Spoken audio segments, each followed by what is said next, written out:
You're listening to Community Forum on KCCC 930 AM, sponsored by Eddy County, honoring God, country, and family, thriving with industry since 1889. Also sponsored by CNB Bank. Go to carlsbadnational.com to learn more. Thank you for listening to Community Forum. My name's Johnny Chandler. I'm the owner of KCCC 930 AM and the host of Community Forum. And with me today is the president of the Rio Grande Foundation. That's Mr. Paul Gessing. How are you doing today, sir?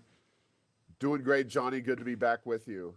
Yeah, I really appreciate you being here. The reason that you are here with us today is you're going to give us an overview of the 30-day legislative session that just finished. You're also going to talk to us about your Freedom Index, which is a really great statewide community resource. But why don't you first go ahead and tell us what the Rio Grande Foundation is all about? Yeah, we're a nonprofit, nonpartisan public policy research, what's called a think tank. We research and analyze issues of interest to New Mexicans, mostly on economic policy, education policy, and constitutional liberties. And we try to explain to New Mexicans why what we're doing right now in this state generally is not working. What we've generally done for, about the last 100 years hasn't gone so well, but why things are even more challenging right now than they could or should be, especially given the oil and gas money flowing into the state of New Mexico's coffers, and why our education system needs some fundamental reforms, as well as limits on things like, the governor's ability to plunge us into emergency for 2 years in a row with very little to no legislative input. So, we're still under that emergency, aren't we, Paul? Like, just real quick, we're still under that emergency, correct? We're still under a gun emergency. Yeah, the public health gun emergency one, but we've been under a public health emergency continuously pretty much since the beginning of COVID. Yes, we've been under a lot of emergencies, and there was an effort in this session to attempt to put a legislative kind of break on that. The constitutional amendment actually made it through one committee, but it really mostly died there. It's unlikely that it's going to be addressed until we see a legislature that won't take no for an answer, or a governor that's a little more believing in limited government, not this current governor, which her view is pretty much that she can do whatever the heck she darn well pleases, and the only way to get rid of her is to defeat her head on in an election, or let her run her term out of office. Apparently, that's kind of how we're doing it. Exactly. That's kind of how we're doing it. Now, I wanted to say, I would say that, proposing a constitutional amendment, or, checking the powers of the governor when it comes to emergencies and having to work with the state legislature for these emergencies would probably be a good idea. And to me, it relates directly to freedom and the ability of the citizens to have freedom, and how they go about their state and the business of their everyday lives. So does that relate to the Freedom Index at all? You know what I mean? Why don't you tell us a little bit about the Freedom Index? That's exactly what we're talking about. The issues that happened, that were voted on in this legislative session that relate specifically to economic, education, and constitutional liberty. Now, we're dealing with, of course, what the legislature wants to debate and discuss. So, that's a body that's controlled by Democrats. So, unfortunately, they're not putting forth as many of the, I think, hardcore issues relating to free market public policy or education reform or constitutional liberties as we would like.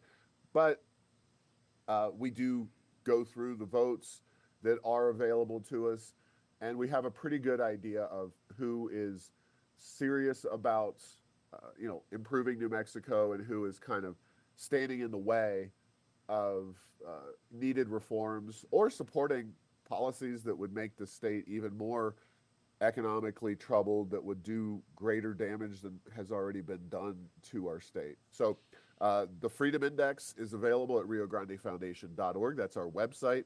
We recently fully rebooted, redid our website, and the Freedom Index is in a place of priority there.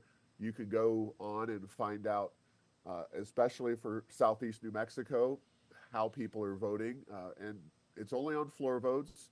It's important to not try to compare House versus Senate, because they vote on completely different things. Just as a general rule, the House votes on a lot more issues than the Senate does. But just because you have an R by your name doesn't mean you're a conservative. And just because you're a D by you have a D by your name doesn't mean you're inherently a liberal. And the Freedom Index really highlights that. Now, one additional thing before we start talking about specific issues and bills, the Senate, interestingly enough, is the much more liberal slash progressive slash rubber stamp body. There's really only one Democrat in the Senate who pushes back against Lujan Grisham's agenda. That's George Munoz of Gallup. Happens to be Senate Finance Committee chair, so he does have a position of authority. The House, however, has a group of anywhere from 8 to 10 or 12 moderate Democrats that often joined the Republicans in pushing back against, I think, some of the worst policy ideas that were introduced this session, and often with the support of the governor. So when it comes to the Freedom Index, do you rank them one to first place to last place? Are they literally ranked in number, or is there like just a percentage of freedom, or how does that work out? Explain that to me a little bit. So when a bill hits the floor, it's got a label on it. If it's an economically important bill, and it goes anywhere from -8 to +8. Okay. So there's a few bills that were at that high level, and then the legislator, when they vote on the floor, they get assigned the point. So if it's a great bill and it's a +8, and they vote no on it, they lose 8 points. If they vote yes on it, they get 8 points. And so it's geared towards floor votes. It's geared towards, you're not easily going to build up a lot of points because we subtract as well as add. So Right. some of the most progressive legislators get quite a number of negative points. If you're doing positive voting, you get more positive points. And we do rank them. In fact, we've already released this information, the finalized data for the index. All right. for Who's number 2024. one? Who's number one? The best. Number one is Candy Azell from the Roswell area. Okay. She beat out narrowly, and trust me, I talked to Representative John Block, but he represents Alamogordo. Right. He's a little bitter about the situation, but he narrowly lost out to Candy. He missed a vote. Simple as that. He missed a vote, missed out on 4 points, and Candy Azell won the day. So John Block, who does a great job, was second rated House member. Mm-hmm. And who's the last? Who's at the bottom? Who's at the very bottom? I mean, I'll let you talk about top three, but Randall Pettigrew's the third in the House, and then in the Senate, which again they're separate groups. The top two are tied. Senator Schmiedes from the Albuquerque East Mountains area, he's number one in the Freedom Index. In the Senate side, David Gallegos is tied with him. He's another Southeast New Mexico guy.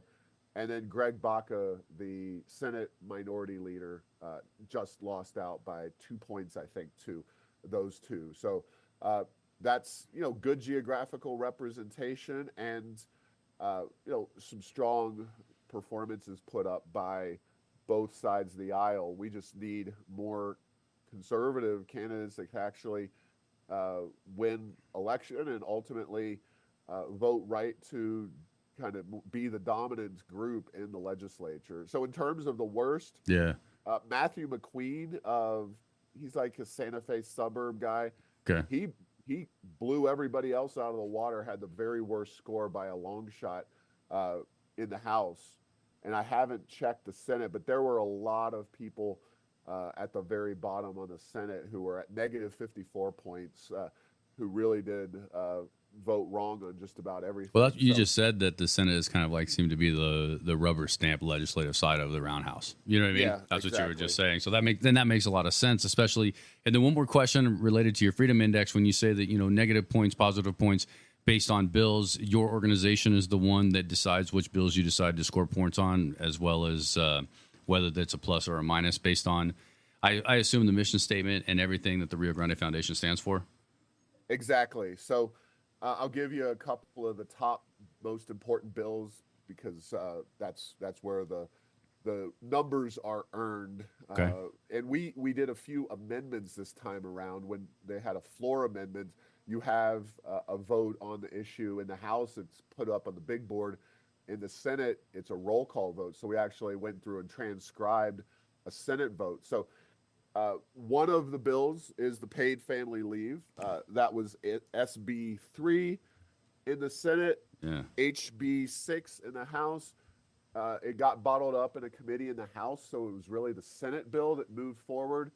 As I discussed earlier, it went through the Senate like grass through a goose, and then it came over to the House. And the question was for the Speaker, was he going to allow a House committee to have a fair shake at it, or was he going to ram it through to the House floor? Well, he chose, as they so often do, to ram it through to the House floor, but it lost on the House floor 34-36. So that was in the last day or so of the session. And paid family leave, which was a tax increase and a very challenging bill, we rated that one a -8. So if you voted against it, you got 8 points added to your score. And that was one of the bills that really separated kind of the real deal legislators from the real left-wing legislators. Well, actually, I think that's very fair. That's a very fair piece of legislation to kind of gauge where they are when it comes to the Freedom Index and where I think it comes to being able to spend your own personal dollars that you earn. I just couldn't even. I'm going to go on a little bit of a rant, Paul, just briefly. I can't even believe that they were considering taking percentages out of employers' checks for a fund, but more importantly, out of workers' checks for a fund, considering the poverty level of our state, the everyday hard workers that are slogging it through, hourly wage employees, they're going to take a percentage out of their checks, too, for this fund. I mean, is that not one of the most, in my opinion, one of the most ridiculous bills that has ever been presented? It's only my opinion. And then also, my understanding is the states that do have this bill, probably California, New York, if I heard correctly, those funds are already not solvent. They already have to put funds in them to keep them going. So that's exactly, that's my understanding. I think the Paid Family Medical Leave Act is quite possibly one of the worst hidden taxes you could ever put on a population. So that's my opinion. And whatever you think about it, of course, is fine. Absolutely. I concur with everything you just said, especially at a time when we have a $3.5 billion budget surplus.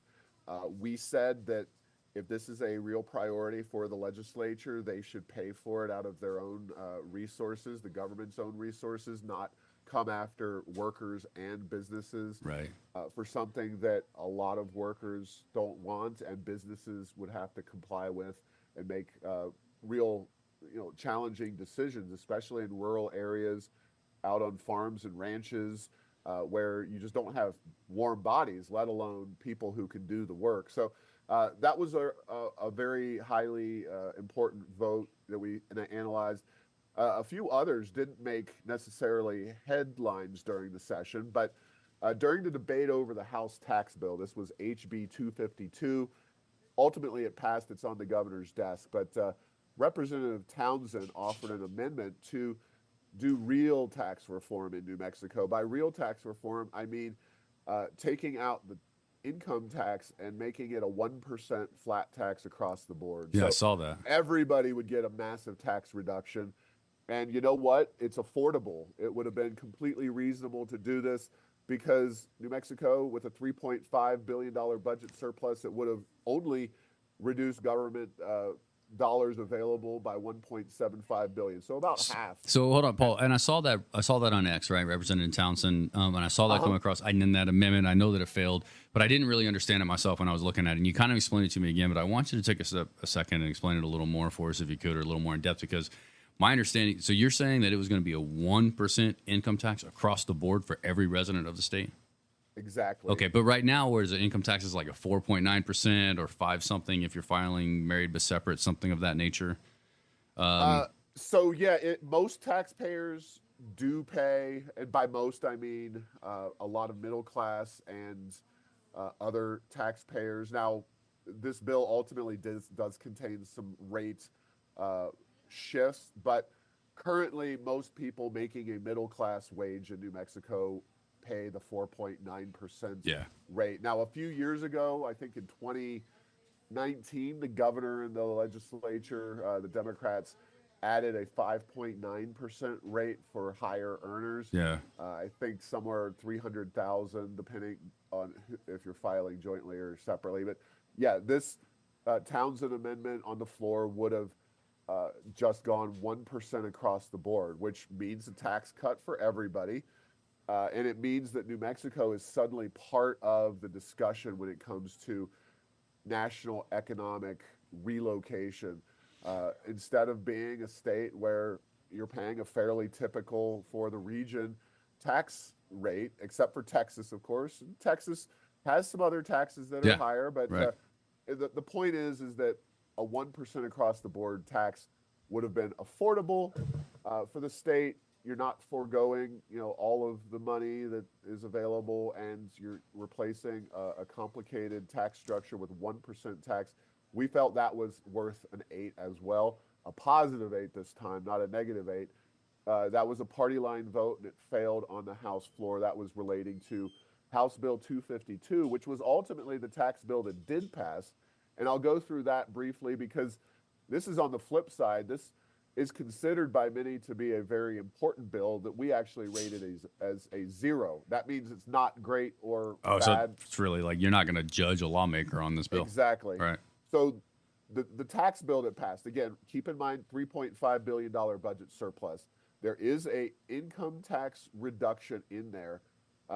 It starts out at about $150 million.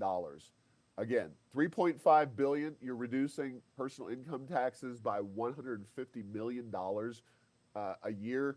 That's trivial. Right. Then you throw on top of that a capital gains increase, a tax increase on capital gains, a tax increase on corporations. You throw into that bill, as the legislature did. Now, the House was a little more restrained, but the House bill was replaced by the Senate bill. Again, the Senate was more liberal. The Senate added in the governor's EV subsidies, so tax credits for EVs and tax credits for solar panels and other environmental so-called purposes. And it became a much bigger bill, but ultimately it became less than $100 million net tax increase annually. It'll grow moving forward slightly, but that's as inflation kicks in. And it just became it was a nothing burger, and it became an even bigger nothing burger. So it is on the governor's desk. I do expect that we will have some modest rate reduction on our income tax, but nothing that people are going to sit up and take notice about. It's going to be a few $100s on a lot of people's taxes, which is welcome, but I believe that New Mexicans need a seat at the table when your new budget. And so this was HB2. The budget, as passed, increases spending by over $650 million, and you're giving New Mexicans a $100 million tax reduction. That's not acceptable. We do this ranking in context, and the state of New Mexico could and should be doing a lot more to make itself a more attractive state, make itself a more affordable state. Instead, we're seeing these milquetoast bills coming out of the legislature. One more thing Yeah. to add on to all this. So in the Senate, they had their own effort to do some positive tax reform. Now, 2 years ago, the legislature adopted and the governor signed a bill that limits New Mexico's Social Security tax. By limits, I mean that you have to make a certain amount of money, and it escapes me at this point, but as long as you don't make above, I think it's somewhere around $80,000 a year with Social Security. On top of your Social Security, or is Social Security included in that total? All combined. All combined. Okay, great. Well, that doesn't take very much to get over 80 if you worked your entire life for the federal government. But okay. Right, but New Mexico is one of only 10 states to even have a tax on Social Security. Yeah, right. And most people, quite frankly, don't pay the tax, and you'd have to check the numbers on me. But what Senator Cliff Pirtle offered in an amendment, also included in our Freedom Index. Now, this is a +6, and it's actually a +6 because more of what it says than what it actually does. But Pirtle just wanted to index that Social Security tax reduction to inflation. In other words, to make sure, we've had in the 2 years since that bill passed and was signed, pretty significant inflation. And over time, more and more people will get dumped into the Social Security tax again in New Mexico. This would have been $1 million, 1 million lousy dollars. Now I'll take $1 million personally, and that would be great. But over the state of New Mexico, $1 million, especially with a $3.5 billion surplus, is trivial.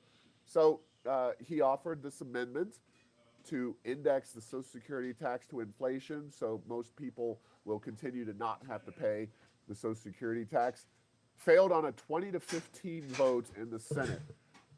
20 to 15 is a weird number.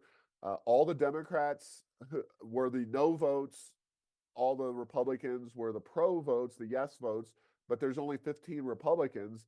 And take those two numbers together, it doesn't equal the total number of senators. Well, that's because 7 moderate Democrats, apparently they were told unequivocally, you cannot vote for this.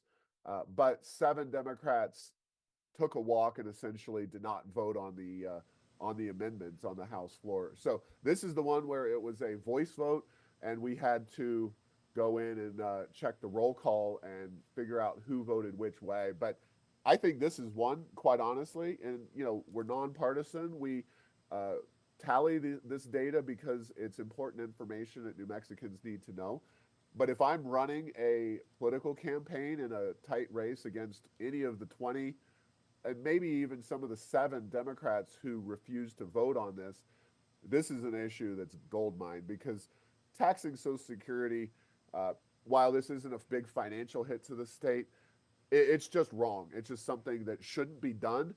And seniors do organize and they vote.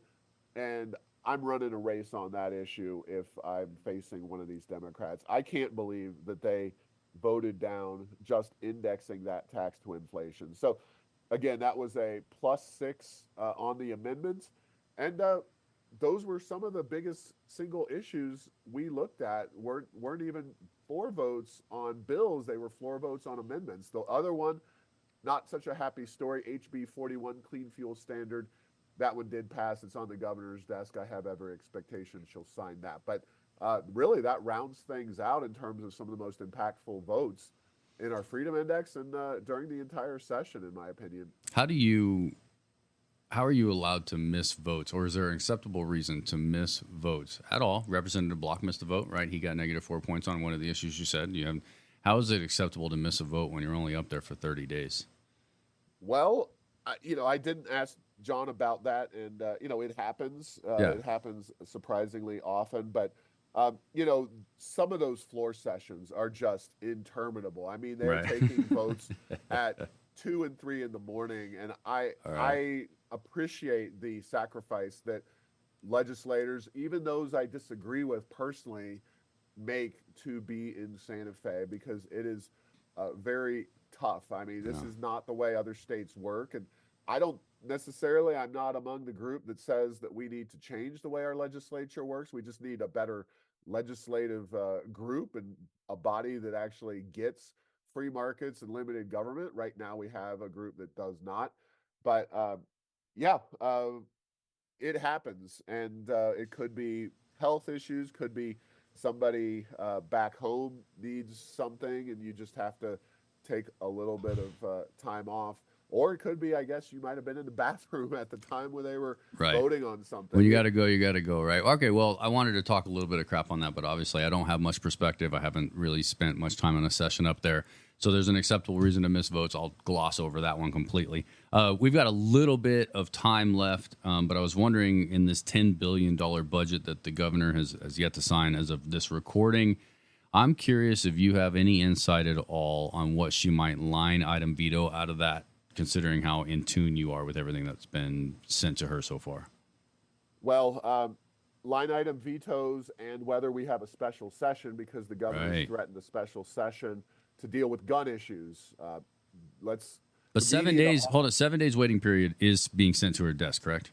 It is, and I fully expect that'll be signed, as well as the guns in the polling place issue, although I don't see how that is truly enforceable except for open carry. And just as a general rule, I don't recommend people open carrying at a polling place. I don't know if that is legal before or not, but if you're a concealed carry, I think it would be interesting, just as an academic measure, to see how they enforce that. If they start frisking people on the way to the polling places, that unveils an entire different array of constitutional concerns. Or walking So, through a metal detector. That's simple.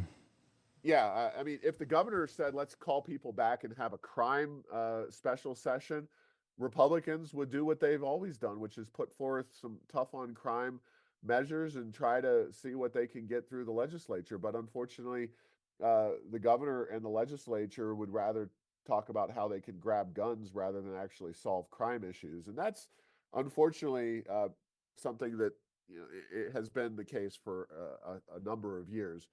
Now, in terms of line items, I, I don't know. The governor took a very aggressive approach on the tax bill last year. It was a much bigger bill, and the legislature was much more reticent to bring those uh, into play, big picture items. I think the governor got basically what she wanted out of the tax bill after the Senate got around to it, and the House unfortunately complied with what the Senate wanted. But I guess they had no other choice. They just kind of had to either take what the Senate wanted or no tax bill for the session. I don't think there's anything that the governor would veto on that. I mean, if she chose to veto the tax increases, I would be thrilled. But I if I had to say one item, I do think she will line item. It's in the budget, not the tax bill. And this is, I think we had four total votes, if I'm not mistaken, maybe three that were amendments that we tracked. We haven't really talked education, but one of those was the governor's really hot on this idea to make everybody go to school 5 days a week, no matter what part of the state they're in. She doesn't want any rural districts, no matter how popular it is, no matter how convenient it is, no matter how well those kids do on graduating and test scores. She wants them all going to school 5 days a week. And Gail Armstrong, Representative Armstrong, a Republican, offered an amendment to the budget, so HB2, that essentially said that no money in the budget could be used to mandate that districts go 5 days a week. Uh, that was concurred with in the Senate, and it's on to the governor's desk. But the governor has already said that she is going to essentially disregard that, and that she is going to go ahead with the 5 day mandate. Now, that is something I expect her to line item in the budget, and she can do that, I think.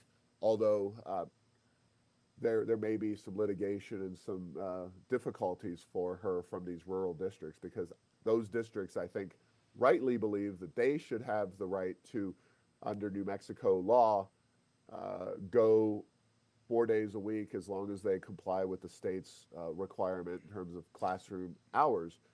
The 5 day week, involves long commutes.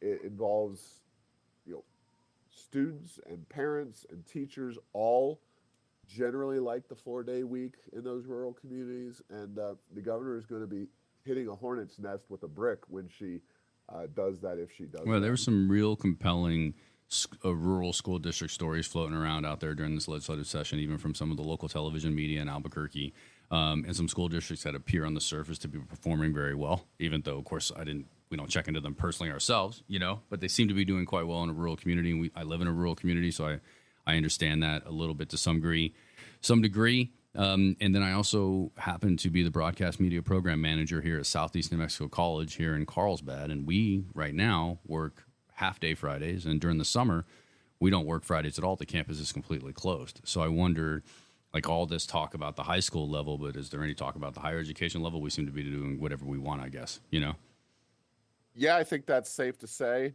And yeah, we rated that vote pretty highly. I don't know offhand whether it was a 6 or an 8. I think it might have been an 8, simply because, in addition to the the financial implication, there's the local governance implication, and those are two very big issues for us. We would love to see some data if the governor says that the 4 day week is harming the students.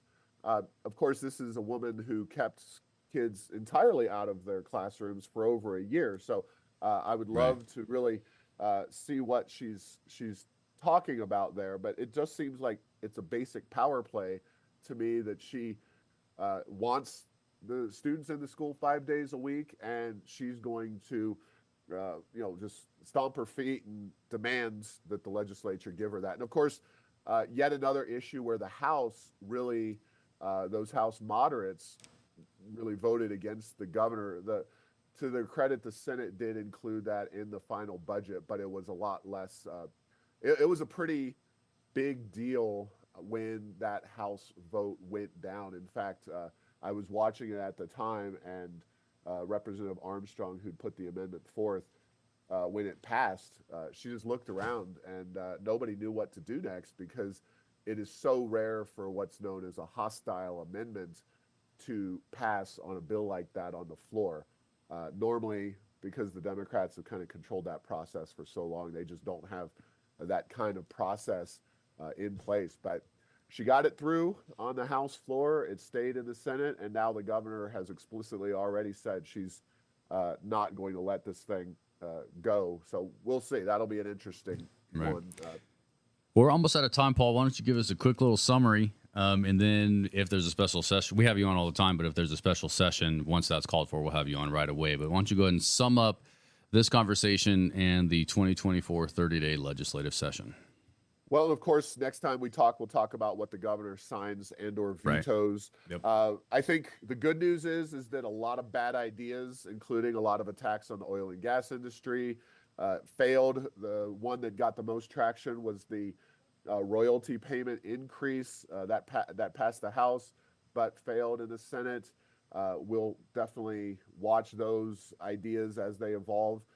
Really, it's now in the purview of the voters. All 112 of these members will be up in November, and the legislative session this year, as it has been the case for several years, flush with money. Worst fears avoided on some of the economic and gun and education issues, but we're not seriously having discussions in the legislature about issues and policies that are going to improve our state. So I'll say the same refrain I probably did after the last session in 2023. With all that money available, we should be having significant policy debates and discussions about really turning around our state, getting out of 50th place in so many areas. We're not even having those conversations outside of maybe the 1% income tax vote on the floor, et cetera. But we need to have those discussions, and we're just not. The legislature's squandering this opportunity. So that's where things stand. All right. Paul Gessing, president of the Rio Grande Foundation. List your websites for us again real quick. Yeah, go to riograndefoundation.org. That is where you can find the Freedom Index vote tracking tool and find out whether you're members of the House and Senate or conservatives or not, or liberal progressives or whatever they may be. Go to errorsoфenchantment.com to see our regularly updated blog posts. All right, sir. Paul Gessing, thank you very much. Thank you, Johnny. Always great to talk to you. You're listening to Community Forum on KCCC 930 AM, sponsored by Eddy County, honoring God, country, and family, thriving with industry since 1889. Also sponsored by CNB Bank. Go to carlsbadnational.com to learn more.